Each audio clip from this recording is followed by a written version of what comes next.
नमस्कार, मैं Shiv Kumar, DK foundation of freedom and justice human right protection district president Kushinagar.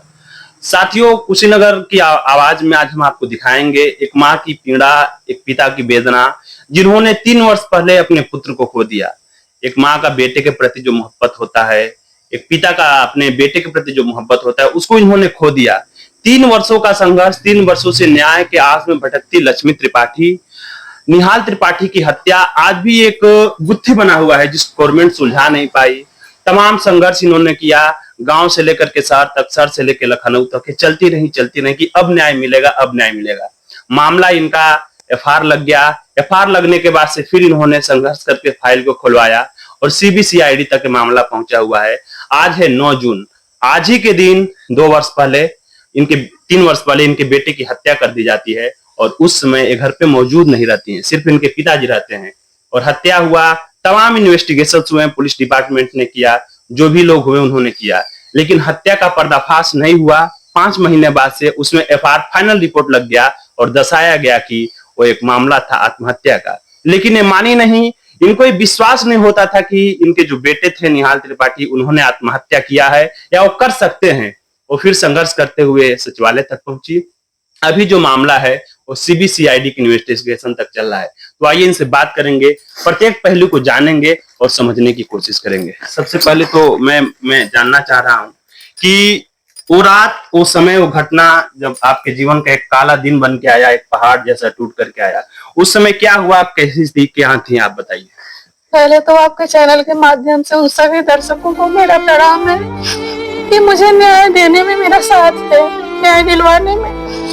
और उस रात मैं अपने घर पे नहीं थी, मैं अपने मायके गई हुई थी, चचेरे भाई की शादी थी। और दिन में मेरे बेटे से हमसे हर 1 घंटे पे 2 घंटे पे बात होती थी, शाम को भी बात हुई थी। लेकिन जब शाम के 6-7 बजे उसके बाद से मैं फोन मिलाती रही, वो फोन नहीं गए। फिर मैंने लड़कियों के पास फोन किया इनके मोबाइल पे, तो लड़कियों ने उठाया और ये बताया कि भैया की तबीयत खराब है, भैया सोया है। तो उस रात की घटना, जब आप अपने मायके में थी, आपके पति घर पे थे, आपकी 2 बेटियां घर पे थी और आपका बेटा था, तो आप वहाँ शादी में थी और आपने बताया कि गांव में किसी के घर शादी था, उसी रात की शादी थी। तो आपको कब ये सूचना मिली कि आपके बेटे की तबीयत खराब है, व्हाटएवर जो भी चीजें हैं, आपको कब महसूस हुआ, क्या फोन गया, कैसे आपको सारा चीजें जानकारी मिला? रात में ही बेटियों के द्वारा ये पता चला। जब मैं फोन कर रही तो उन्होंने बताया कि भैया की तबीयत खराब है। फिर सुबह जो है पटदारी में की एक देवरानी लगेगी, उसने ही फोन किया कि भाभी आप जल्दी से आ जाइए और निहाल बाबू की तबीयत खराब हो गई है।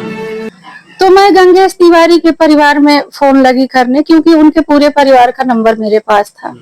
ये गंगेश तिवारी आपके पड़ोसी हैं? हाँ, पड़ोसी भी है, पटीदार भी है। तो उन लोगों ने, पूरे परिवार ने मेरा नंबर ब्लैक लिस्ट में डाल दिया था। जी।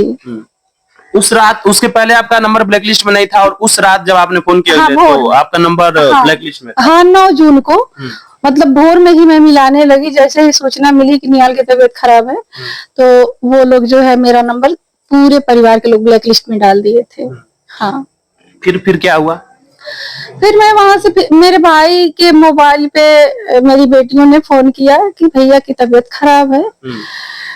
लेकिन उससे खुलासा ये लोग कर दिए थे कि मतलब भैया है नहीं, क्योंकि मेरी बेटियां ही मेरे बेटे को लेकर के हाटा के सरकारी अस्पताल में गई थी।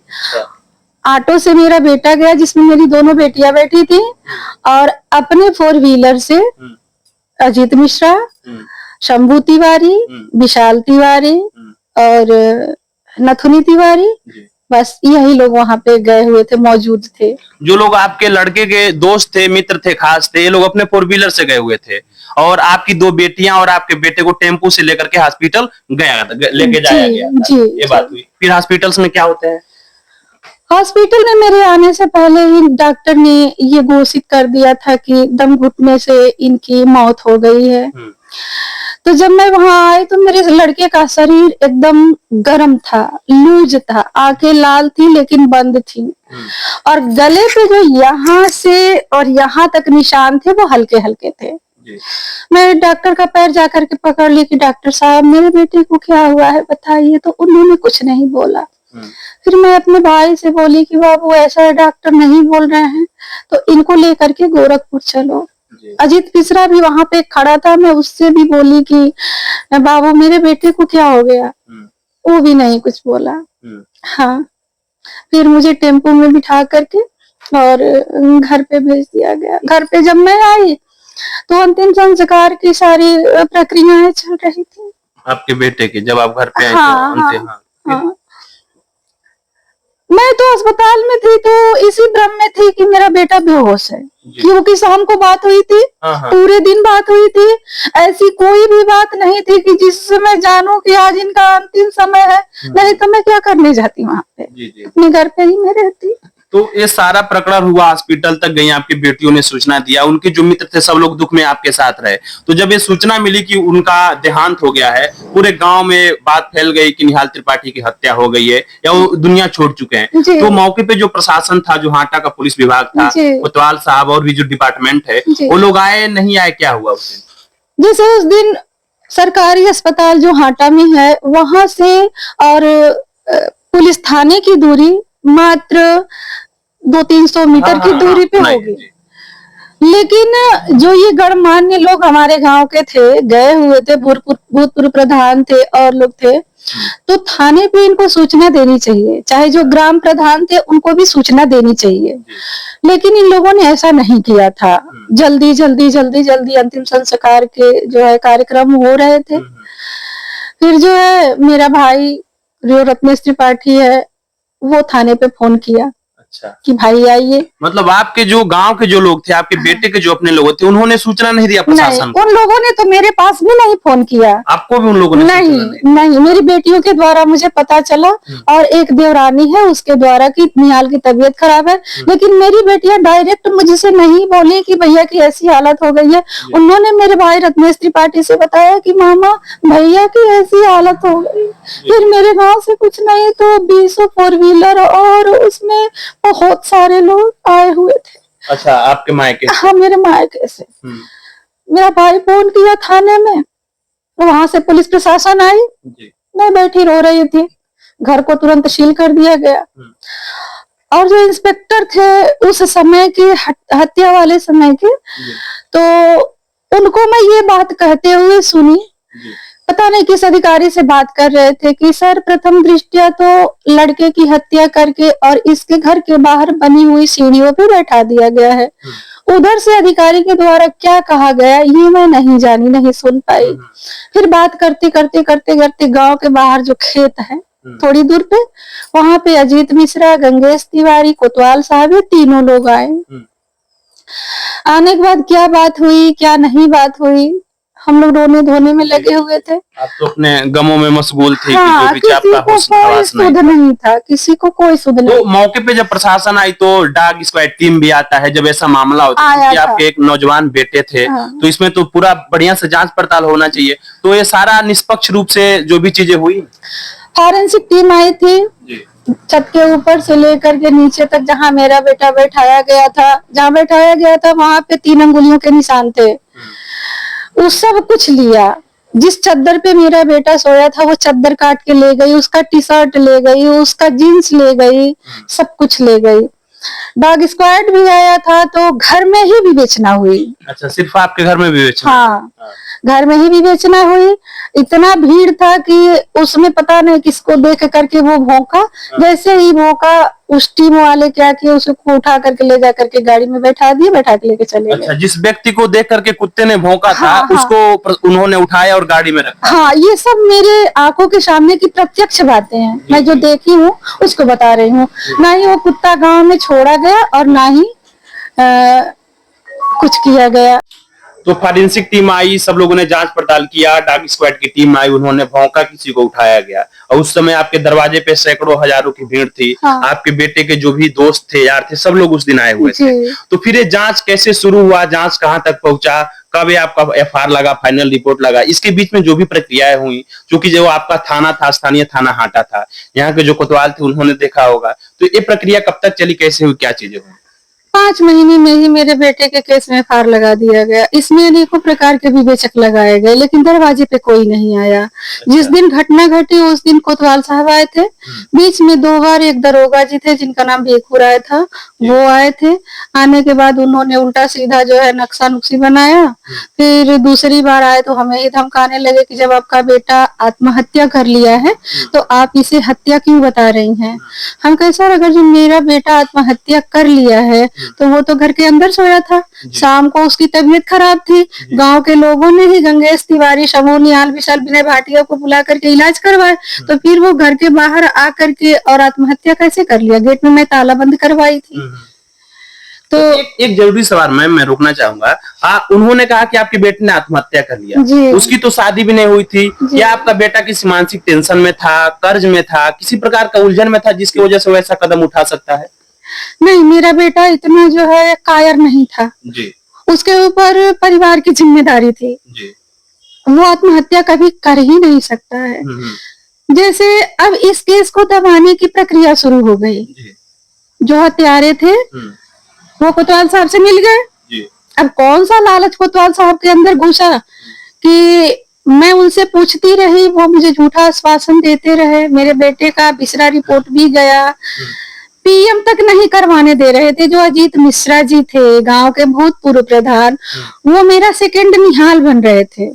अच्छा, वो PM नहीं करवाने दे रहे थे कि शरीर को अब जो है क्यों इस तरह से छत बिछत करवाना चाहती हैं, मैं आपका सेकंड निहाल हूँ, मैं आपकी मदद करूंगा। मतलब आपके बेटे के जगह जो रिस्पांसिबिलिटी निभानी थी उन्होंने स्वीकृति किया कि मैं करूंगा। हाँ, लेकिन ये जो है ये ईटा पत्थर फेंकने लगे कि नहीं PM होगा। हाँ, PM होगा, हाँ। फिर पुलिस वाले अपनी प्रक्रिया को शुरू किए और PM में एंटीमार्टम हैंगिंग आया। मेरा बेटा जब कहीं लटका नहीं था, वो तो सीढ़ी पर बैठाया हुआ मिला था, तो हैंगिंग का केस कैसे बन गया? तो वहाँ आपके घर में या अगल बगल कोई वैसा पेड़ पौधे या कोई जगह है क्या जहाँ से वो हैंग कर सकते हैं? नहीं, कुछ भी नहीं है। तो आपके हिसाब से उनको लटकाया नहीं गया था, जो रिपोर्ट है वो गलत आया है। हाँ। उसमें जो है मेरे बेटे की हत्या की गई है और जो हत्यारे हैं वो पुलिस प्रशासन से मिल गए, उसी समय मिल गए। ये आपका आरोप है? ये मेरा आरोप है। ये मेरा आरोप नहीं है, ये मेरा विश्वास है। अच्छा, ये आपका विश्वास है। और जनता को सबसे उस समय संज्ञान सबके मामले में आया, एक बहुत ज्यादा एक अवेयरनेस फैलाया गया, एक आपके खिलाफ षड्यंत्र चलाया गया, जो भी हो, कि आपकी बेटियों ने हत्या कराया। सबसे बड़ी सवाल पूरी जो जनता थी कि लोगों ने कहा कि वो किसी का सवांगी पट्टी के किसी युवक का नाम आया, व्हाटएवर जो भी चीजें हुई। तो इस प्रकरण में क्या हुआ? क्या जब आपकी बेटियों ने हत्या करवाया तो क्या आपके बेटियों का जांच पड़ताल हुआ, जो भी चीजें हुई? बहुत सुंदर सवाल आपने पूछा। अगर जो मेरी बेटियों ने हत्या करवाया, CDR के आधार पर लड़के को गिरफ्तार किया गया, तो फिर उसे छोड़ा क्यों गया? अगर जो वो हत्यारा था तो किस आधार पर कोतवाल साहब ने छोड़ दिया? जिसको गिरफ्तार किया गया था, आरोप जिसके ऊपर लगा, सवांगी पट्टी के जिस लड़के के ऊपर, तो उसको छोड़ दिया गया। उसको तुरंत छोड़ दिया गया। जैसे वो 4-5 घंटे थाने में बैठाया गया, ये अफवाह फैलाई गई कि जो है लड़का रात में बात कर रहा था। तो मैं यही पूरी जनता से, जितने भी इस देश के सम्मानित लोग हैं, अधिकारी हैं, उनसे मेरा यही सवाल है कि किस बेस पर RK सिंह कोतवाल जी ने उस बेटे को उठाया, और अगर जो उठाया तो फिर किस आधार पर उसे छोड़ दिया? क्या पुलिस प्रशासन ही कोर्ट बन गई? जी, बड़ा सवाल है कि आपकी बेटियों पे आरोप लगा। हाँ। किसी लड़के को अरेस्ट किया गया और आपकी बेटियों को भी छोड़ दिया गया, उसको भी छोड़ दिया गया। मतलब जब हत्या के आरोप इन दोनों के तीनों के ऊपर लगा तो फिर छोड़ क्यों दिया गया? हत्या का आरोप केवल मेरी बेटियों के ऊपर ही नहीं लगा, मेरे हस्बैंड के ऊपर भी लगा। अच्छा, आपके हस्बैंड? हाँ, कि बाप और बेटी ने मिलकर के मार दिया है। तो मैं बोली कि ठीक है, अगर जो बाप बेटी ने किया है तो आप इनको साक्ष्य सबूत लेकर के अरेस्ट करिए। जी बिल्कुल, तो होना ही चाहिए। हाँ, लेकिन अगर जो मेरा दाहिना अंग ही, मेरे शरीर का कोई अंग ही गलत कर रहा है तो भाई उसे सजा मिलनी चाहिए। लेकिन नहीं, कुछ नहीं हुआ। मैं जो है आर के सिंह कोतवाल जी जो थे वो उनका ट्रांसफर हो गया, वो तरिया सुजान चले गए। उनकी जगह पर आए भदौरिया जी, रणजीत सिंह जी भदौरिया। तो मैं उनसे मिलने गई, उन्होंने यही कहा कि मैडम आप परेशान मत होइए, मैं दूध का दूध पानी का पानी इस केस में करके रहूंगा। वो मेरे घर भी आए, अच्छे से जांच पड़ताल भी किए। फिर 3 लोगों को उन्होंने थाने में बुलाया, जिसमें गंगेश तिवारी था, विनय भाटिया था और पुल्लू गौड़ था। तो वहां पे उन लोगों ने पूछताछ की। दूसरे तीसरे दिन मेरे पास कोतवाल साहब का, जो भदौरिया जी थे, उनका फोन आया कि मैडम अब आपकी केस जिले के क्राइम ब्रांच में चली गई है, आप वहां जाकर के मिलिएगा और मेरे पास फोन मत करिएगा। ये बात कोतवाल साहब ने कहा? हाँ, कोतवाल साहब ने फोन करके कहा। तो मैं बोली कि सर विवेचना तो आप कर रहे थे, तो वहां कैसे चला गया? तो एसपी साहब का मतलब आदेश था और हैंड ओवर कर दिया गया। उस समय एसपी कौन थे? उस समय एसपी थे श्री धवल जायसवाल जी। अच्छा जी। आप एसपी साहब से कभी मिलने गई थी, उनसे कोई बातचीत हुआ इस प्रकरण को लेकर के? उस समय कई बार मैं गई थी, मैं कई बार उनसे मिलने गई थी, लेकिन उन्होंने आत्महत्या को मतलब हत्या को आत्महत्या ही बनाया। हैंड ओवर करा करके अनेकों विवेचकों के नाम डाले गए, लेकिन बस 2 बार जेपी पाठक जी मेरे दरवाजे पे आए हैं और आते ही मेरी बेटियों का नार्को टेस्ट करवाने लगे। अच्छा, बेटियों का नार्को टेस्ट करवाने की बात उन्होंने कहा? हाँ, उन्होंने साफ कहा कि मैं तुम लोगों का नार्को टेस्ट करवाऊंगा। तो मेरी बेटियों ने कहा कि सर अगर जो इससे भी कोई बड़ा जांच हो तो उसको भी करवाइएगा और जो भी इसमें दोषी पाया जाए उसको अरेस्ट करिएगा। फिर मैं बोली कि सर ठीक है, मेरी बेटियों का नहीं, मेरे पूरे परिवार का करवाइए। बिल्कुल। लेकिन मेरे कहने पे एक आदमी का आप नार्को टेस्ट करवा दीजिएगा। उन्होंने बताया किसका, मैंने नाम बताया।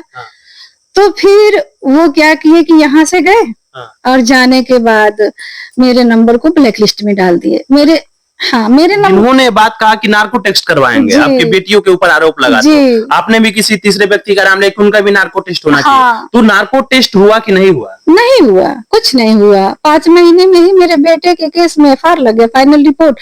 और ये देखिए कि जैसे ही एसपी साहब केस को हैंड ओवर करवाए, 302 को 306 में ट्रांसफर कर दिए।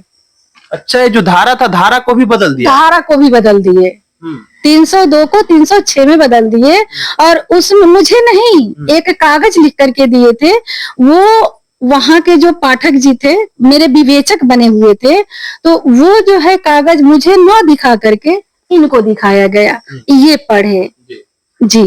तो सर मैं जानना चाहूंगा, चूंकि आप पिताजी थे, तमाम बातें माँ ने बताया, आपके ऊपर लगा कि आपने अपने बेटे की हत्या करवाई है, आपके बेटियों के ऊपर आरोप लगा कि आप लोगों ने मिलजुल करके, क्योंकि उस रात ये मौजूद नहीं थी, हत्या करवाई है। तो इसका हकीकत क्या है? इस प्रकरण पे क्या कहना चाह रहे हैं? सर देखिए, अगर हमने या हमारी बेटियों ने हत्या कराया जी, तो मैं देखा सुबह में कि बहुत जल्दबाजी हो रही थी मेरे लड़के को मतलब दाह संस्कार करने के लिए। मैं देखा ये तो बहुत गलत हो जाएगा। मैं कहा भाई बिना पीएम हुए अगर लाश उठा तो मुझसे बुरा होगा नहीं, मैं टांडो वहां रुद्र धारण कर लिया। ठीक, तो आप बताइए, अगर मैंने बेटे को मारा है, मेरी बेटी, अगर मुझे सब कुछ मालूम था तो मैं पीएम के लिए क्यों चिल्लाता? ठीक है। रही बात प्रशासन की, प्रशासन में बहुत भरोसा था, लेकिन प्रशासन हमारा साथ नहीं दिया। एसपी साहब आज तक मेरे दरवाजे पे कभी नहीं आए। एसपी जैसा बड़ा अधिकारी जिसको इसके मेरे दरवाजे पे नहीं आए। हाँ, हमने बहुत भरोसा प्रशासन पे किया, कहाँ नहीं गए हम लोग। डीआईजी के वहां गए, हर जगह अजीत बाबा से भी कहते थे कि हमारा जो है नामजद रिपोर्ट करा, अज्ञात में अजीते वो रिपोर्ट डलवाए थे थाने में, हम लोग कुछ मालूम नहीं था। तो अजीत बाबा ही अज्ञात में डलवाए थे। हम कहे इसको नामजद करो, बोले नामजद हो जाएगा, नामजद हो जाएगा।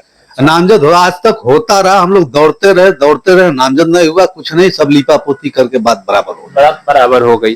तो ये जो आरोप लगा कि आपने प्रशासन पे भरोसा किया, एसपी पे भरोसा किया, जैसे आए क्राइम ब्रांच के पदाधिकारी पाठक जी बोले मैं नार्को कराऊंगा, हम ठीक है नार्को। उसके बाद जब हम लोग लगे कहने कि नार्को कराइए, तो कहे नार्को ऐसे नहीं होता है, इजाजत लेना पड़ता है। जिससे हम कहे जिससे, तो हमारा कैसे आप बोले कि हमारा नार्को टेस्ट कराएंगे? पहले उन्होंने कहा कि नार्को टेस्ट होगा, और जब आपने स्वीकृति दे दी कि नार्को टेस्ट करवाइए तो खुद ही मुकर गए। हाँ, कहने लगे कि भाई जिसका नार्को टेस्ट है उसका परमिशन लेना पड़ता है, ऐसे नहीं होता है नार्को। नहीं, एकदम कराइए नार्को टेस्ट। तो यही सब बात है सर। अब हमने बेटा खोया है, बेटा खोने गम क्या होता है हम जानते हैं, ठीक है। आगे प्रशासन पे भरोसा था और है, अब क्या कहा जाए, देखिए क्या करता है। जो भी चीजें हुई कि ये बहुत बड़ा सवाल मेरा भी है, पूरे भारतीय जनता का सवाल है कि जब अधिकारी खुद ही आते हैं, वो कहते हैं कि नार्को टेस्ट होगा, जांच कराया जाएगा, तो अधिकारियों के हाथ में हो तो चाहते तो नार्को टेस्ट हो जाता, दूध का दूध पानी का पानी होता रहता है। लेकिन जब परिवार ने स्वीकृति दे दी तो नार्को टेस्ट नहीं हुआ, उसको डिक्लाइन कर दिया जाता है और 5 महीने के अंदर एफआईआर लगा दिया जाता है और उसमें दर्शाया जाता है कि निहाल त्रिपाठी ने आत्महत्या की। तो ये जो आत्महत्या पूरे प्रशासन ने मिलकर के दर्शा दिया, जिसका आप देख सकते हैं यहाँ पे रिपोर्ट भी है। ये जो एफआईआर लगाई, कितने पन्ने का एफआईआर लगा हुआ है, क्या प्रक्रिया है? ये 94 पन्ने का एफआईआर लगा हुआ है। अच्छा। मतलब वो सारे रास्ते मेरे लिए बंद कर दिए गए कि जिससे मैं जो है कहीं और जाऊं और जा करके अपने केस को फिर से किया था जी। और दर्शा करके एफआईआर लग गया, जिसका आप देख सकते हैं फर्स्ट इंफॉर्मेशन रिपोर्ट आपके पास है, जो भी चीजें वाटेवर जो भी हैं। तो ये मामला 5 महीने के अंदर लगा दिया। कितने पन्ने का है, कैसे क्या हुआ इसके बारे में? ये 94 पन्ने का एफआईआर है और इसमें कई विवेचक दिखाए गए हैं। जेपी जो है हेमेंद्र पांडे जी दिखाए गए हैं और जयप्रकाश पाठक जी दिखाए गए हैं। लेकिन 2 बार मेरे दरवाजे पे जयप्रकाश पाठक गए हुए हैं जो विवेचक थे, लेकिन ना सीओ साहब, यहाँ तक कि मेरा नंबर ब्लैक लिस्ट में सीओ साहब भी डाल दिए। अच्छा, एक अधिकारी जिसके पास आप फोन करते थे कि न्याय मिलेगा, उन्होंने आपका नंबर ब्लैक लिस्ट में? जी, उन्होंने मेरा नंबर ब्लैक लिस्ट में डाल दिया था। मैं जब दूसरे नंबर से मिला करके उनके पास फोन करती थी कि सर मेरे नंबर को आप ब्लैक लिस्ट में डाल दिए हैं, मैं न्याय के लिए कहाँ जाऊं, किससे बात करूं? तो वो कहते थे कि कहाँ आपका नंबर ब्लैक लिस्ट में पड़ा है। मतलब घुमाते रहे अपने आप को बचाने के लिए। हाँ, बस मुझे जो है कुशीनगर जिले की पुलिस प्रशासन से झूठे आश्वासन मिलते रहे जी। और जब ये आपका एफआईआर लग गया, एफआईआर लगने का मतलब यही होता है कि आपका फाइल क्लोज हो गया, अब उसका एक निर्णय हो चुका है। तो उसके बाद से जब एफआईआर लग गया तो फिर इसको रीओपन करवाने के लिए, री इन्वेस्टिगेशन करवाने के लिए आप कहाँ गई, किसने आपको क्या कहा, कैसे? एफआईआर लगने से पहले तो मैं एडीजी साहब के पास गई। जब एसपी साहब मेरा नहीं सुने तो मैं एडीजी साहब के पास गई। एडीजी साहब ने तुरंत फोन किया, उसका सारा प्रूफ मेरे पास है कि मैं नाम भी वहां पे जाके बताई कि इन्हीं लोगों ने मेरे बेटे की हत्या करके और इसमें अपना जो है आत्महत्या का केस बनवा दिया है।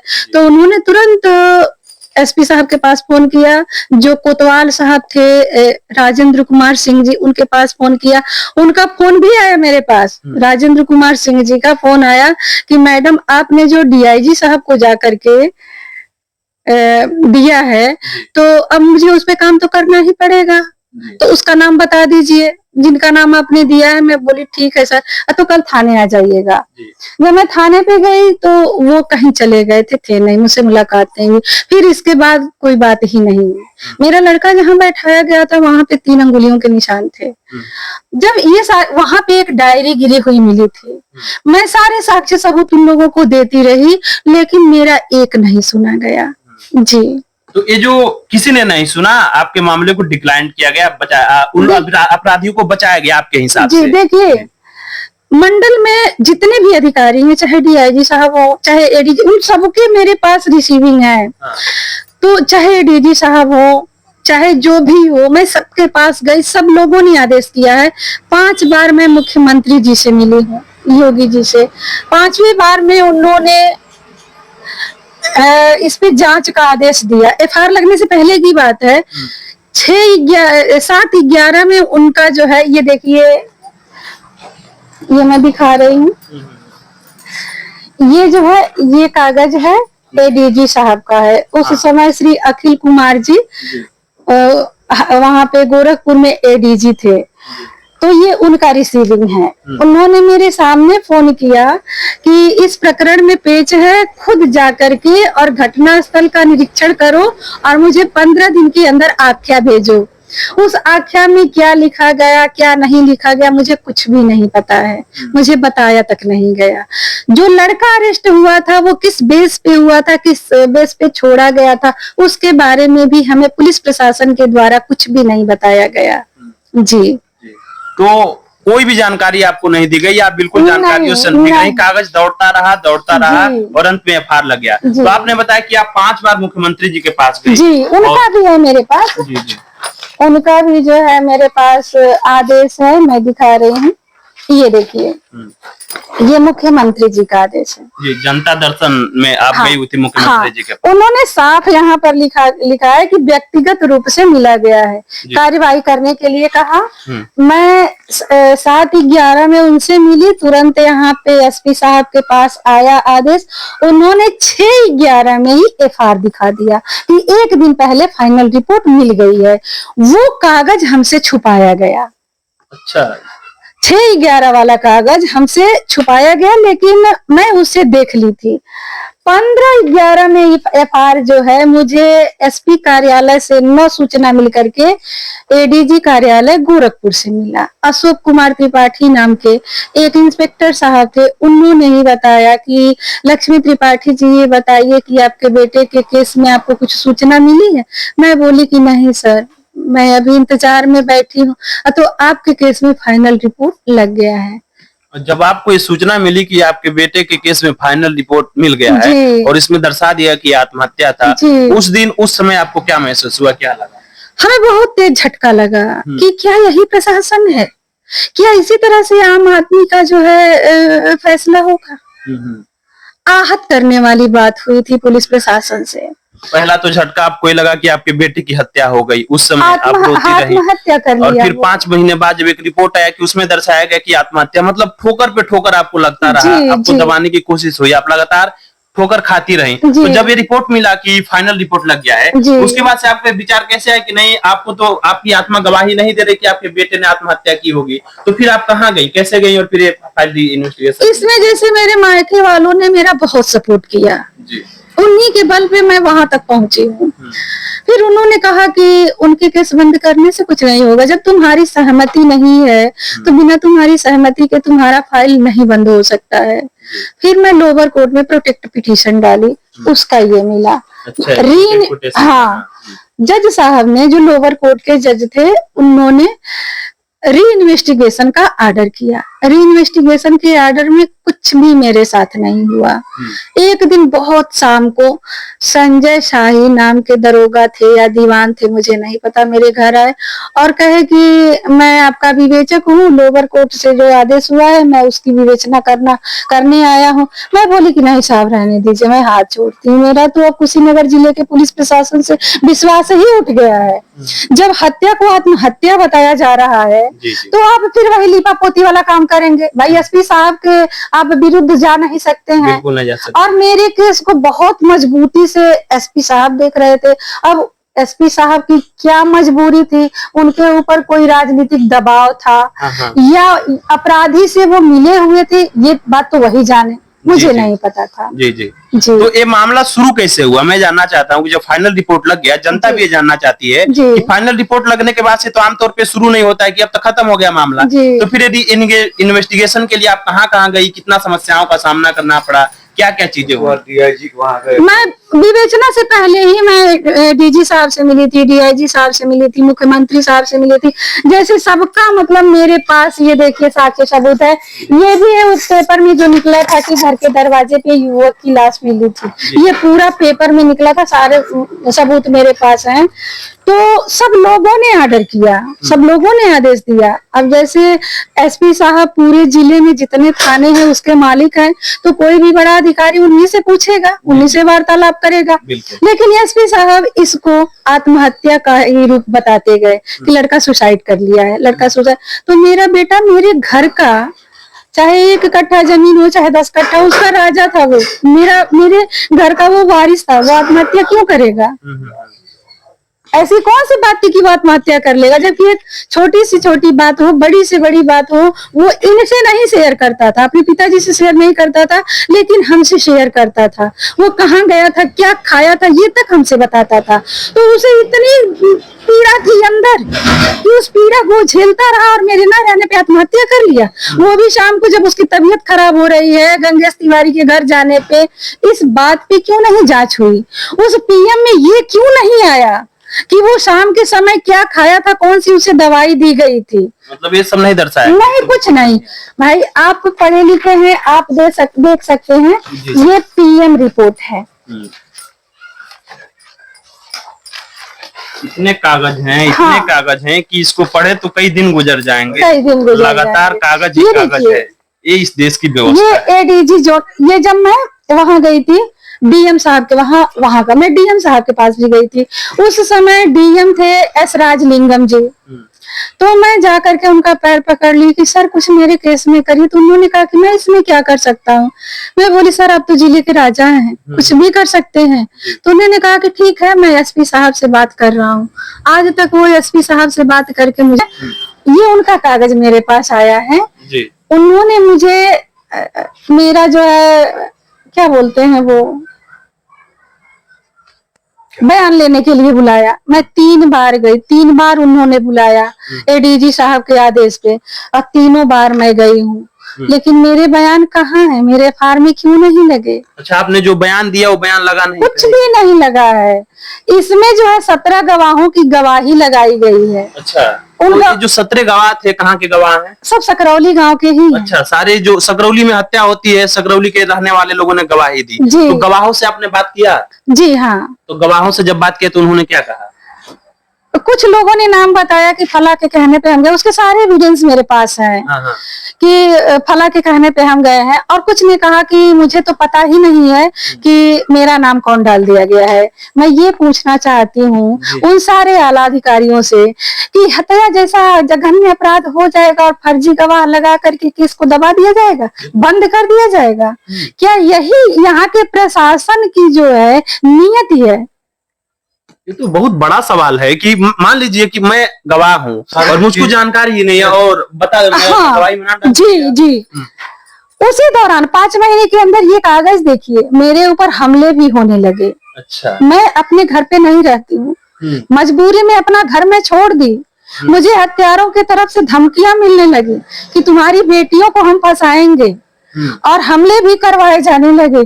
जिससे और जब मैं एसपी साहब के पास गई कि सर मेरे ऊपर हमले करवाए जा रहे हैं, तो उन्होंने इस बात को बड़े हल्के में लिया और कहा कि किसने हमला किया है उसको मेरे सामने बुला करके लेके आओ।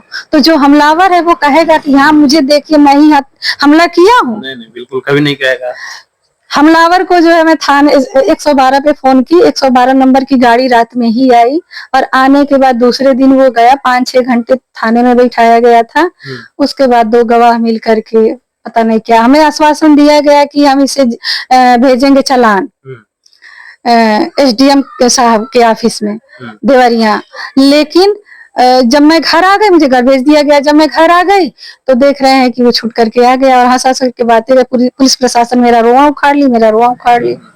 जी। तो मतलब हर तरीके से जैसे प्रशासन ने एक किया, मान लीजिए सब लोगों ने इल्जाम लगाया कि हमारी बेटियों पे हमने अपने लड़के का हत्या कर दिया, तो ये 23-24 गवाह कौन लगाया सर? मैं ले जाकर लगा दिया। मुझे इस बात का सबसे बड़ा वो है कि ये 23-24 गवाह जो है ये हमने, हमारी बेटियों ने ले जा खड़ा कर दिया या कौन किया? तो इन जो 23-24 गवाह हैं, इसको आपने खड़ा नहीं किया था, दूसरे पक्ष ने खड़ा किया?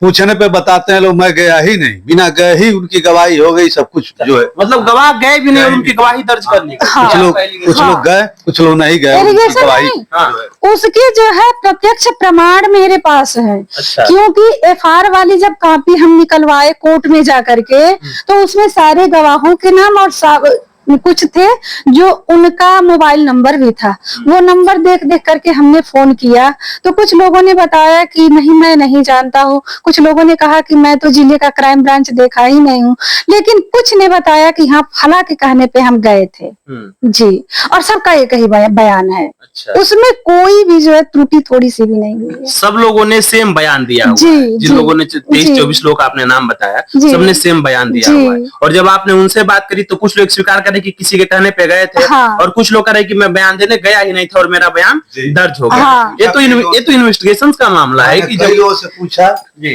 तो बोलते हैं नहीं मैं तो नहीं गया, मैं तो जानता ही नहीं हूँ, जाने की तो बातें छोड़ो जी। हाँ कि मैं तो जानता ही नहीं हूँ कि कब मेरा गवाही हुआ है क्या हुआ है। ये मेरे बेटे का पीएम रिपोर्ट है। अरे ये नहीं, ये तो वो है एफआर है जो एफआईआर दर्ज कराया गया था। और ये जो है ये पीएम रिपोर्ट है, इसमें भी हेरा फेरी की गई है। जब मेरा बेटा कहीं लटका ही नहीं था तो इंटीमार्टम हैंगिंग कैसे दिखा दिया गया, वो तो बैठा था। कुल मिला करके इसमें सही तरीके से ना ही विवेचना हुई है और ना ही सही तथ्यों को लगाया गया है। मतलब आपके तरफ से जो पुलिस विभाग ने जो विवेचना किया, जो भी चीजें किया, उन्होंने इसमें कोताही बरती है, गलत तरीके से इसका जो भी इन्वेस्टिगेशन हुआ है। तो ठीक है, तो पुलिस का मामला था, अब पुलिस ने एफआईआर भी लगा दिया। तो अब जब मामला आपका सीबीसीआईडी के पास है तो कितने दिनों से जाँच चल रहा है और अब तक क्या क्या हुआ है, क्या क्या इसमें हुआ है? सीबीसीआईडी में ऑर्डर हुआ 27 जून 2024 को। उसके बाद 1 अगस्त को सीबीसीआईडी का फोन, जो अधिकारी थे विवेचना जिसको सौंपी गई थी, उनका फोन आया कि हम आपके विवेचक हैं, सीबीसीआईडी के अधिकारी हैं, आपके घर पे गए थे लेकिन ताला बंद था, आप थी नहीं। मैं बोली सर जब मुझे धमकियां मिलने लगी मेरी बेटियों को लेकर के और मेरे ऊपर हमले होने लगे, पुलिस प्रशासन में मेरी कोई सुनवाई ही नहीं थी, तो मजबूर होकर के मुझे घर छोड़ना पड़ा। तब तक फिर उनका फोन आता है कि 10-15 दिन के बाद कि मेरा ट्रांसफर कानपुर में हो गया है, अब दूसरे आईओ आएंगे तो वो आपके जो है विवेचना करेंगे। तो फिर जो है सितंबर में 14-15 सितंबर को हमारे नई आयु का फोन मेरे पास आया और तब से विवेचना चालू है। अभी कितनी बार सीबीसीआईडी की जो टीम है आपके घर पे आ चुकी है और कितनी बार आप जा चुकी हैं? क्या आपको आश्वासन मिल रहे हैं? क्या आपको विश्वास हो रहा है कि जो सीबीसीआईडी है वो बेहतर स्तर से इसमें जांच पड़ताल कर रही है और न्याय मिलने की संभावना है? देखिए वो लोग मतलब अपने मन से कितनी बार आए हैं, कहाँ कहाँ गए हैं, इसकी जानकारी मुझे नहीं है, लेकिन मेरे सामने मुझे लेकर के और मुझे बुला करके वो लोग 3 से 4 बार आए हैं और 4 से 5 बार मुझे अपने ऑफिस में भी वो लोग बुलाए हैं पूछने के लिए। कभी मुझे बुलाए हैं, कभी मेरे पति को बुलाए हैं, कभी मेरी बेटियों को बुलाए हैं, इस तरह से बुला करके सारे बयान लिए हैं। तो उन लोग वो बुलाते हैं, आपको बयान लेते हैं और एक जो पुलिस विभाग था उसने तो एफआईआर लगा दिया। तो अभी आपको एक उम्मीद दिख रहा है कि जो जांच चल रहा है निष्पक्ष तरीके से चल रहा है, कुछ आसार दिख रहे हैं कि जो सीबीसीआईडी की जो दूसरी एजेंसी है गवर्नमेंट की है वो बेहतर तरीके से काम कर रही है? आश्वासन तो लोग देते हैं और मुझे पूर्ण विश्वास भी है कि अब वो लोग जो करेंगे बेहतर तरीके से करेंगे, उसमें कुछ भी गलत नहीं होगा, यही आश्वासन। और वो लोग हमें ये संभावना भी देते हैं कि जब आपको जिले से न्याय मिला होता तो फिर आप इतनी पापड़ बेल करके मेरे पास कैसे आती। जी तो वो लोग मुझे आश्वासन देते हैं कि इसमें जो भी होगा, जो भी दोषी होगा उसे छोड़ा नहीं जाएगा, एक एक धागे को हम लोग सुलझाएंगे।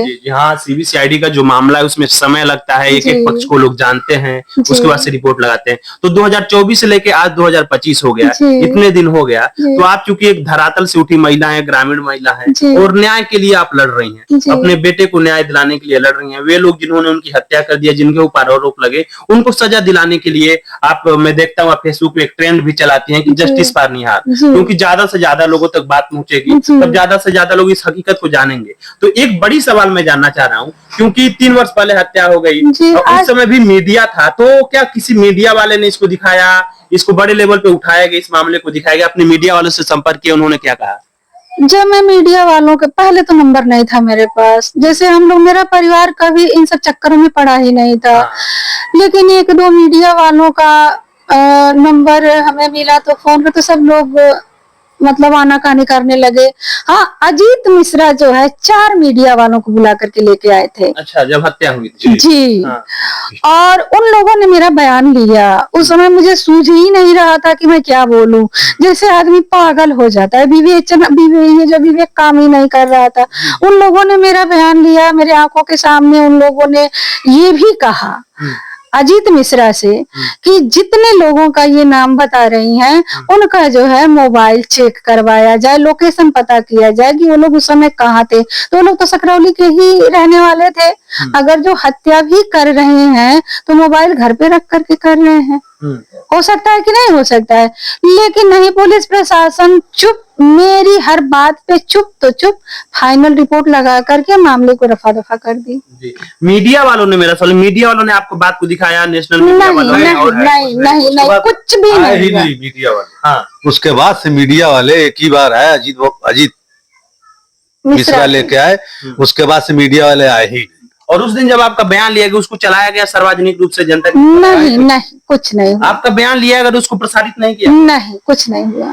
क्यों ऐसा, क्यों, क्या कारण लगता है, क्यों नहीं चलाया गया होगा? क्या अब इस बात को तो मीडिया वाले ही बताएंगे कि वो किसके दबाव में नहीं चलाए। आज जी, अगर जो गांव का कोई आदमी मेरे घर आ जाता था, गांव का नॉर्मल आदमी मेरे घर आकर के बैठ जाता था, तो पता नहीं कौन जो है उसके घर पुलिस भेज देता था। अच्छा। हाँ, गांव के लोग हमसे दूरी बना लिए। मतलब वे लोग जब आपके बेटे की हत्या के पहले भी आपसे संबंध थे, बाद में भी संबंध थे, जब आपके घर आते थे तो उनके घर पुलिस भेज दिया जाता था? नहीं, हाँ। मेरे बेटे के हत्या के बाद जो मेरी पूरी पटीदारी है 12 दिन तक मेरे साथ रही। अच्छा। 12 दिन के बाद वो अपनी दूरी बना लिए। मतलब पूर्ण रूप से आपसे दूरी बना? कोई भी उसका खास मित्र हो, हाँ। चाहे उसका बड़े खास से खास जो भी हो, पटीदार जो भी थे, बस 13वें दिन आए, उसके बाद से किसी का पता नहीं लगा, कोई हालचाल पूछने। एक जरूरी सवाल सर, चूंकि आपके जो बेटे थे सार्वजनिक रूप से रहते थे, उनकी जो मित्र मंडली थी अच्छे लोगों से थी, और आज भी बहुत सारे जो नेताओं के संबंध में विधायक हैं, कुछ लोग युवा नेता भी हैं, तो आपका बेटा जब तक जिंदा रहा उनसे संपर्क रहा, बाकी 13 दिन तक संपर्क रहा।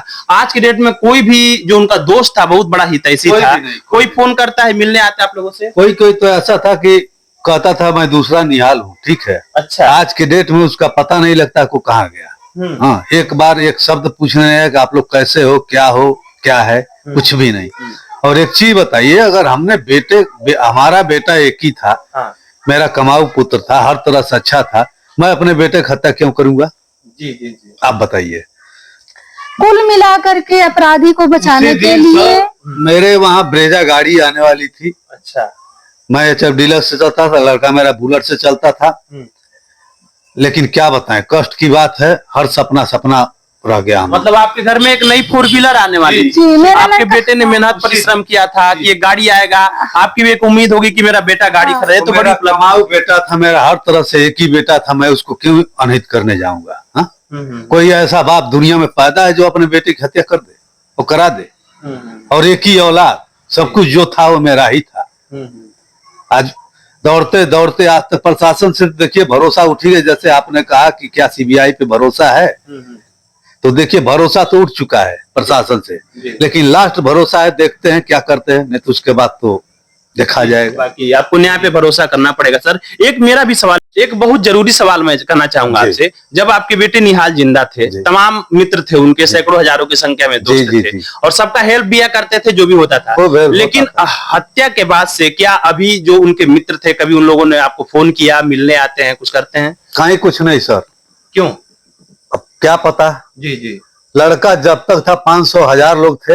हाँ। उसके 13वीं के बाद जो बहुत हितैषी बनते थे कि मैं दूसरा निहाल हूं या मैं उसका दोस्त हूँ। उसका एक दोस्त है, बोलता था कि वो बोला कि बेटियों का शादी ध्यान रखना, मेरे मम्मी का ध्यान रखना। आज तक एक सवाल नहीं पूछते, हाल चाल नहीं पूछते, दूरी बना लिए सब लोग। हाँ, किसी का कोई पता नहीं है, कोई दोस्त नहीं है। बड़े अच्छे दोस्त थे उनका, बड़ा अच्छा सा सोसाइटी था, लेकिन उसके बाद से किसी का पता नहीं। आप लोग का हाल और पहचान भी लेने नहीं आते? जी, 13वीं तक आए लोग, उसके बाद से कहाँ हैं हम लोग, किस हालत में हैं, क्या कर रहे हैं, किसी का कोई पता नहीं। ये दुनिया और समाज को दिखाने वाला सवाल है, बहुत बड़ा चीज दिखाने वाले हैं कि जब लड़का जिंदा रहता है, जब उसकी मित्रता रहती है, जब वो खर्चा करता है, तब उसके दोस्त रहते हैं, और आज वही निहाल जब दुनिया में नहीं रहा तो उनके बेबस माँ और बाप को पूछने वाला कोई नहीं है। ये लोग न्याय के लिए भटक रहे हैं, तमाम वर्षों से भटक रहे हैं। मेरा सवाल ऐसे नौजवानों से है, निहाल के मित्रों से है कि जब ये माता पिता थे, जब इनका बेटा था, तब तो आप लोग साथ रहा करते थे, और इस घड़ी में जब आपको इनके साथ खड़ा होना चाहिए, कंधे से कंधे मिला के चलना चाहिए, एक बूढ़े बाप को सहारा देना चाहिए, आप लोग कहाँ चले गए हैं? क्या यही दोस्ती थी? इस दोस्ती को तो बिल्कुल सर स्वार्थी माना जाएगा कि जब स्वार्थ बस दोस्ती चल रही जी, बिल्कुल स्वार्थी लोग थे। अब उसके जो है सबसे क्लोज मित्र थे अजीत प्रधान। अच्छा, ठीक है जी। 3 प्रधानी बहुत साथ दिया, 24 घंटा साथ रहते थे। वो जब भी गांव में आते थे, लड़का मेरा पहुंचता था उनके घर पे, वही दूसरा निहाल बहुत मान रहे थे। अच्छा। अब आपको हकीकत खुला बता रहा हाँ, हूं, ठीक है। उसके बाद से आज तक उनका पता नहीं लगा, एक सवाल तक पूछने ने, एक जवाब तक पूछने ने, हम लोग किस हालत में हैं, एक शब्द कोई। उसका एक मित्र है जो शंभू है, वो बोला था भाई, बोल के गया था लड़कियों के प्रति, तुम्हारे आप लोगों के बेटियों के प्रति बड़ा वो दुखी था। ये सारी काल्पनिक कहानियां गढ़ी गई। ठीक है, तो ये सब मित्र थे जो अच्छे अच्छे, जो रातों दिन साथ रहते थे, उनका भी पता नहीं है। मतलब जो 24 घंटा निहाल के साथ रहा करते थे, आज निहाल की अनुपस्थिति में गायब है। और सबसे बड़ा, मेरा नंबर जो है ब्लॉक कर दिया। सबसे बड़ा कष्ट की बात है कि जो सबसे क्लोज उसके मित्र अजीत बाबा थे, जो हमेशा साथ दे रहे थे, भरोसा भी था कि हर घड़ी साथ देंगे, उन्होंने एक सब उसके बाद ऐसा साथ छोड़ा कि जैसे लगता है कोई रिश्ता ही, कोई संबंध नहीं था हम लोग का। अच्छा जी, तो हमको तो ये लगता है कि या तो उनको मालूम हो गया है। जी जी। 2 जून 2022 को निहाल त्रिपाठी की हत्या हो जाती है। हत्या के पीछे कारण क्या है, कौन लोग इन्वॉल्व हैं, इसको लेकर के सीबीसीआईडी तक मामला चल रहा है, क्योंकि पुलिस डिपार्टमेंट से फाइनल रिपोर्ट लग गया और अभी हमारे साथ इनके माता पिता हैं। तो हत्या होने के पीछे का कारण क्या हो सकता है? क्या जिन्होंने उनकी हत्या कराई है, जिसके ऊपर आरोप आप लगा रही हैं, उनसे रुपए पैसे का लेन देन था, किसी प्रकार का लेन देन था, या कोई व्यक्तिगत वैमनस्य था? क्या कारण था जिसकी वजह से आपके बेटे की हत्या हुई होगी? देखिए, ये आरोप नहीं है, ये पूर्ण विश्वास है। अच्छा। अजीत मिश्रा जो भूतपूर्व प्रधान है, मेरे बेटे से पैसे का लेन देन करते थे। कितने कितने पैसे का लेन देन हुआ होगा लगभग? वो 10 लाख 5 लाख ऐसे लेते थे। लेकिन जी। उन्होंने 10 लाख रुपए कैश लिए।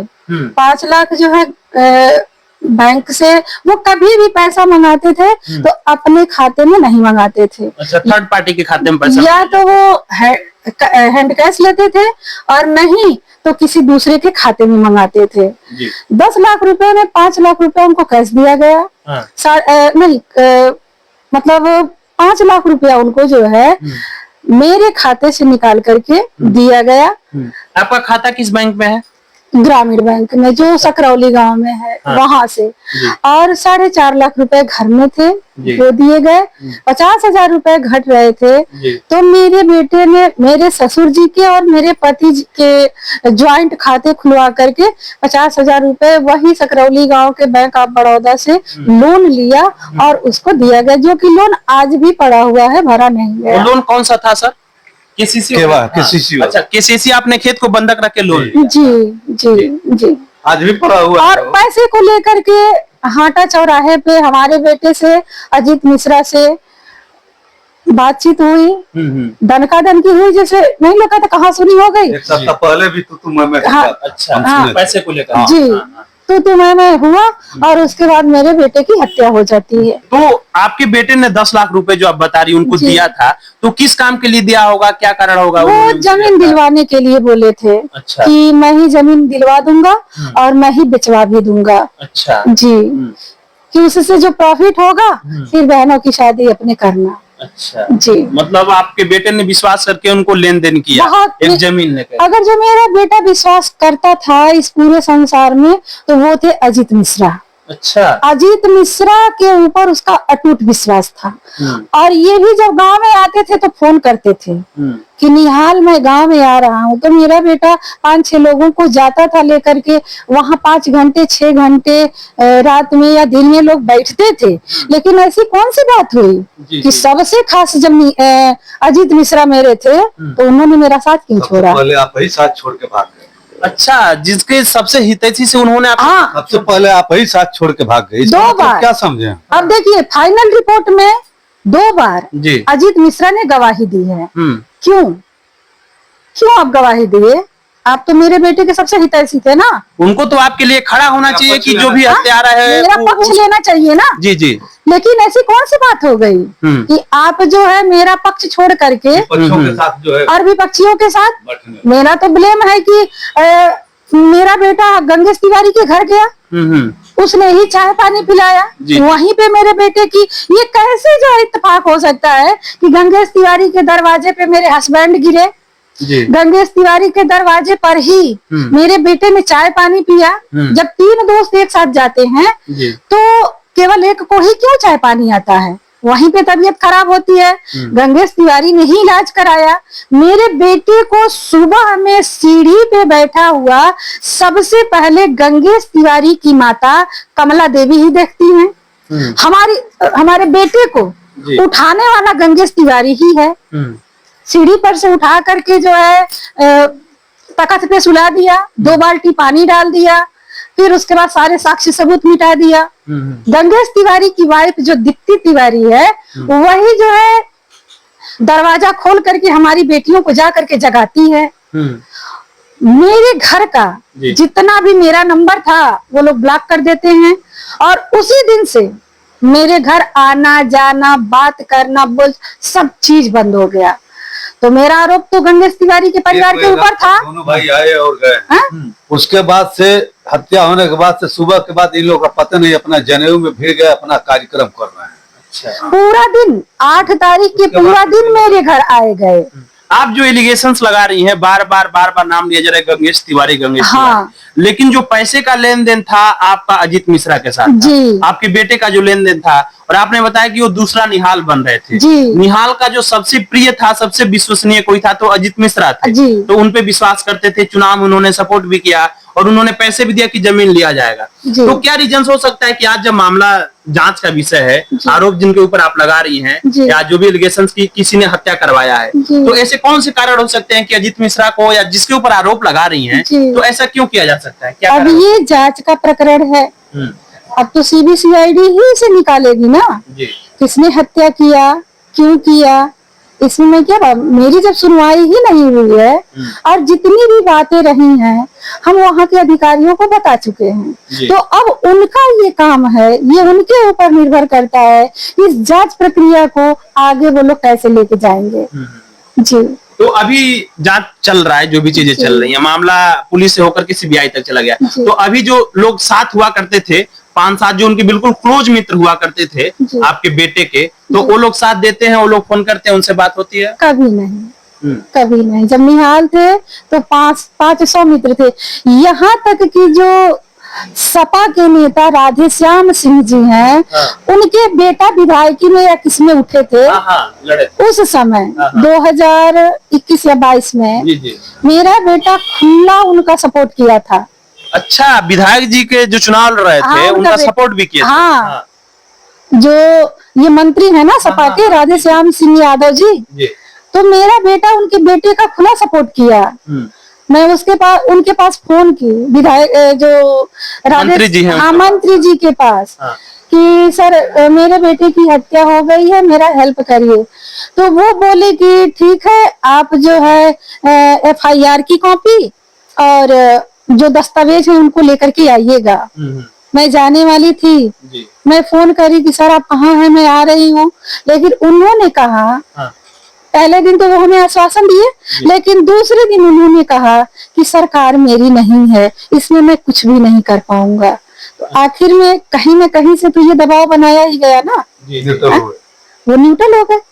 अच्छा, मतलब जिस मंत्री के बेटे का आपके बेटे ने सपोर्ट किया चुनाव में, जो भी चीजें हुआ, और उनके पास जब आप न्याय के लिए जाती हैं तो कहते हैं कि मेरी सरकार नहीं है, और किसी प्रकार से इन नेताओं ने आपका साथ नहीं दिया? कोई नहीं साथ दिया, कोई भी नहीं। हर नेता के पास गई, सबके पास आपने अपने पीड़ा को रखा, लेकिन किसी भी नेता ने कुशीनगर का आपका साथ नहीं दिया? देखिए, गई तो नहीं हूँ, लेकिन फोन से बातचीत हुई है। मतलब फोन से आपने मांगा, हेल्प मांगा, लेकिन कोई भी तैयार नहीं? नहीं। यहाँ तक कि मंत्री जी जो राधे श्याम सिंह है, उनके बेटे मेरे घर आ करके नाश्ता पानी सब करके गए हैं। अच्छा। लेकिन हत्या के बाद हम लोग अनजान बन गए उन लोगों के लिए। जी। देखिए सर जी, हम लोग 20 साल से भाजपा जो है हो रहे हैं। भाई जो भी वोट देना लेना हमेशा साथ दिए हैं, लेकिन अब इच्छा नहीं करता है कि भाजपा से कनेक्ट रखें। जी, भाजपा से अब विश्वास से उठता जा रहा है। भाजपा के नेताओं से संपर्क जी, किया अब नहीं, वो अब नहीं किया। संभव नहीं है कि मैं वोट जो है भाजपा को दूं। जी जी ठीक है, पहले 20 साल से हम लोग लगे हुए जुड़े हुए हैं, अब जुड़ने का इच्छा नहीं करता है। लेकिन मामला तो आपका न्यायालय का है, कोर्ट है, इसमें अब नेता वगैरह क्या कर सकते हैं? नेता लोगों की वजह से हाँ। अब इच्छा नहीं करता है। आपको लगता है कि आपके मामले में नेताओं ने हाँ, हस्तक्षेप अदरवाइज किया है? कोई और नेता, हाँ बिल्कुल हुआ है, राजनीतिक दबाव जरूर हुआ है। बहुत ज्यादा राजनीतिक दबाव की जी, वजह से जो जी, दोषी अब तक बचे जी। हुए हैं। हमारे आज तक- केस में शुरू से आज ही तक कोई और प्रशासन शासन रहता या तो मेरा काम होता। अगर दूसरा सरकार रहता जी, तो आपको न्याय मिल जी, गया जी, होता। जी। लेकिन अब इस सरकार में इससे विश्वास उठता जा रहा है मेरा। जी, जी। 20 साल से हम लोग भी लगे हुए हैं, हाँ। दल बल के साथ जो भी थे लगे हुए थे, लेकिन अब जो है विश्वास उठता जा रहा है, इच्छा जो है खत्म हो गई। वर्तमान सरकार जी। से आप लोग हाँ, का वर्तमान विश्वास सरकार उठ से गया है। संतुष्ट नहीं, अब- क्योंकि देखिए हमने और हमारी मैडम ने जब मुख्यमंत्री जी से मिले हाँ। और मिल चुके, उसके बाद भी कोई सब उनके यथार्थ आदेश के सुन बाद रहे, भी कोई तो हम यहाँ क्या प्रत्यक्ष समझे? प्रमाण है। जी, जी, मैं जी, कागज दिखाई है उनके आदेश के बाद भी, क्या उनसे भी बड़ी यहाँ की पुलिस प्रशासन हो गई है? मुख्यमंत्री तो सबसे बड़े पद सबसे हैं। बड़े, लेकिन उनके आदेश के बाद भी एक दिन पहले 7 में आदेश होता है, 6 तारीख में ही जो है एफआईआर लगा। और मुझे बताया नहीं गया। मतलब पुलिस प्रशासन कुशीनगर जिले की मेरे बेटे के हत्या केस में क्या क्या की है, मुझे कोई जानकारी नहीं है। जी, तो आपका आरोप है कि नेताओं ने भी नहीं सहयोग किया, पुलिस प्रशासन ने भी नहीं किया, जिसकी वजह से मामला अभी आपका सीबीसीआईडी तक चल रहा है। तो बड़े जो विश्वास हैं, बड़े जो अधिकारी हैं, उन पे आपका विश्वास है, जी। देश की न्यायपालिका पे विश्वास है जी। कि आपको एक न एक दिन न्याय जी। मिलेगा। और हमें सबसे ज्यादा विश्वास अधिकारियों पे, जो बड़े लेवल के अधिकारी हैं, क्योंकि वे साफ सुथरी बात करते हैं, जो नहीं करना होता उसे मना कर देते हैं। लेकिन जहां देखते हैं कि हाँ ये व्यक्ति पीड़ित है, भले ही आम है, भले ही दवा कुचला है, गरीब है, चाहे जैसा, उनका साथ वो भरपूर देते हैं। इसलिए हम अपनी आंखों से देखे हैं सचिवालय में जाकर के, बहुत से ऐसे लोग जाते हैं अपनी पीड़ाओं को लेकर के और वहां पे सुना जाता है। तो ठीक है, बाकी जो भी चीजें होंगी, अब न्यायालय का मामला है, सीबीसीआईडी का मामला है, पूरे भारतीय लोगों से जो भी संस्थान है, मैं उनसे निवेदन करूंगा और सीबीसीआईडी से भी मेरा निवेदन और रहेगा कि एक बात और भी है कि शुरू से ही मुझे यही कह करके बरगलाया जा रहा था पुलिस प्रशासन के द्वारा कि जो है ब्रह्मभोज बीत जाने दीजिए, कार्यवाही होगी। लेकिन ऐसा कुछ नहीं हुआ। जब मैं एसपी साहब के पास गई, हमारे बेटे के अंतिम समय का फोटो सबसे पहले खींचने वाले हैं RK सिंह कोतवाल जी, जिनका पूरा नाम है राजेंद्र कुमार सिंह जी।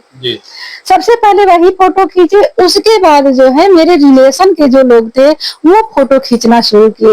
वो मेरे पास फोटो है, लेकिन उन्होंने उस तस्वीर को क्या किया? अच्छा, जो फोटो लिया उन्होंने इसमें नहीं लगाया, तस्वीर नहीं, FR में कुछ भी ना, मेरा एडिशनल साहब के सामने बयान हुआ वो नहीं है, SP साहब के सामने बयान हुआ वो नहीं है, पाठक जी आकर के मेरे घर बयान लिए वो भी नहीं है, मेरा ADG साहब के सामने बयान हुआ वो भी नहीं है, DIG साहब के सामने बयान हुआ, एक भी मेरा बयान इस फाइनल रिपोर्ट में दर्ज नहीं है। आपके बयान को हटा दिया गया है और सिर्फ वही बयान लगाए गए जो आपके खिलाफ होंगे, जिससे आपको जो अपराधी हैं, अपराधी हमें दबा करके अपराधियों को बढ़ावा दिया गया है इस पुलिस प्रशासन के शासन कार्य में। यानी आप पुलिसिया कार्रवाई से खुश नहीं है, जिसकी वजह से आप लोग सीबीसीआईडी तक पहुंचे हुए हैं? नहीं, बिल्कुल। तो ये देख रहे थे आप कुशीनगर की आवाज पे नरसिंह त्रिपाठी जी को और उनके पति, उनको देख रहे थे, और निहाल त्रिपाठी के न्याय दिलाने के लिए उनकी जो हत्या, उस प्रकरण में लगातार 3 वर्षों से संघर्ष कर रहे हैं। हमें भी देश के कानून व्यवस्था पे पूरा विश्वास है कि एक न एक दिन सच्चाई का पर्दाफाश होगा और जो भी जिम्मेदार लोग हैं वो लोग जेल जाएंगे और न्यायपालिका अपना सही स्पष्ट रूप से काम करेगी और देश के जो भी शोषित लोग हैं, जो भी वंचित लोग हैं, जो कानून में भरोसा रखते हैं, जो देश का देख सकते हैं आप, ये जो देश का भारतीय संविधान है, जो लोग भारतीय संविधान पे भरोसा रखते हैं वो लोग इस पे भरोसा रखेंगे और आम जनता के साथ हाथ से आई हुई हैं। और इन्होंने पुलिस प्रशासन पे जो भी एलिगेशंस लगाया, पुलिस प्रशासन ने उसको FR लगा दिया और अभी इनका मामला सीबीसीआईडी तक पहुंचा हुआ है।